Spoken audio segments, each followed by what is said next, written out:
Did you guys end up watching the fight or no? Did you watch I it? didn't watch the whole None of you guys fight. watched the I fight. Did you watch the all the fight? highlights, though. One of the sickest fights I've seen. Crazy Sickest bout. fights I've ever You know, seen. people are giving Deontay Wilder crap for not being a good sportsman. The dude just took a beating. Yeah. You're like, what do you want him to do? He didn't know where he was.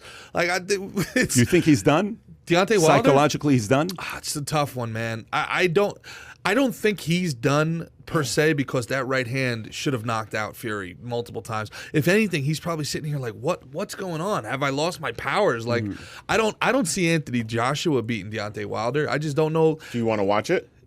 I don't. Because we were trying to figure out like what's the next fight. I think if Olczek and Fury could be good. That's fine. That's David and Goliath. And by the way, that's fine to see that, but I tell you, if he doesn't beat Fury, he's psychologically done.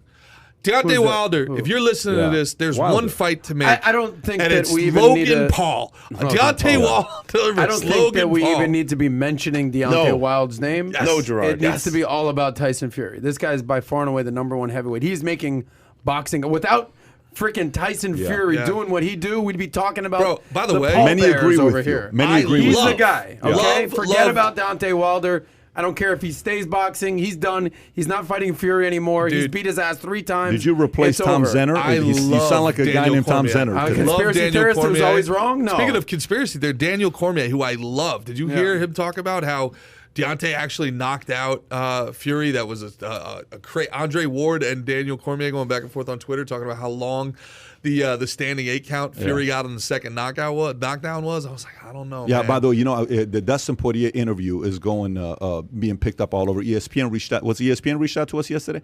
They reached out because they're going to use like 30 seconds of the clip because a couple comments he made.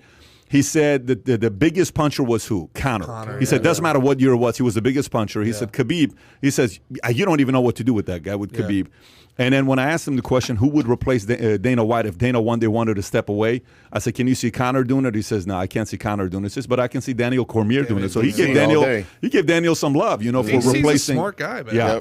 Yeah, can you like DC running UFC? I can see it. That's pretty sick. But Dana White's not going anywhere. Not anytime soon. I'd like Not to see anytime Conor soon, replace DC in the booth, though. I want Conor McGregor in the booth. Does Conor ever Conor fight will again? want to step out and want to fight these guys. Does Conor ever fight again? He's partying a little too much, man. His post yesterday, I don't know. He's injured, but he's an athlete through and through. He'll come back. Yeah, but come on.